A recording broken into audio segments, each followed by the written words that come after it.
জানি না ভাই, এটা ঈদের বকশিস না ঠেক দিতেছে এটাও বুঝতেছি না। প্রশাসনের ভালো মাল দিচ্ছে মনে হইতেছে, তা না হইলে ভাই 50 টাকার ভাড়া 100 টাকা করে ওপেনলি যাইতেছে ভাই। লোকাল পরিবহনের ভাড়াটা হচ্ছে ভাই এরকম যে 15 টাকার ভাড়া তারা 50 টাকা চাচ্ছে। আমি হেমায়তপুর যাব, ভাড়া চাচ্ছে 50 টাকা, কিন্তু লিগেল ভাড়া হচ্ছে 15 টাকা। এমনটা কেন সেটা তো বলতে পারতেছি না ভাই। এটা তারা বলতেছে যে ভাইয়া 50 টাকা ভাড়া দিতে হবে, 15 টাকার ভাড়া 50 টাকা দিতে হবে, 1 টাকা কম না।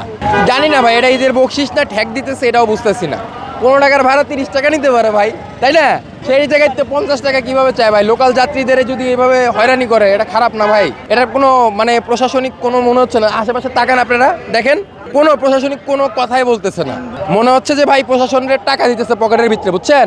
ভালো করে মাল দিতেছে প্রশাসনরে। এর লেগে প্রশাসন, এর লেগে ধরেন 50 টাকার ভাড়া 100 টাকা করে যাইতেছে না। বললাম যে ভাই প্রশাসনের ভালো মাল দিচ্ছে মনে হইতেছে, তা না হইলে ভাই 50 টাকার ভাড়া 100 টাকা করে ওপেনলি যাইতেছে ভাই। কেউ কোনো কথা কইতে পারতেছে না, প্রশাসন কিছুই কইতেছে না। প্রশাসন আরেকদিকে ঘুরে টাকায় থাকে আর হেরা ভাড়া কইতেছে। 50 টাকার ভাড়া 100 টাকা কইতেছে, কারণ প্রশাসনের মাল না দিলে তো ভাই প্রশাসন ওদিক ঘুরে টাকায় থাকে না ভাই।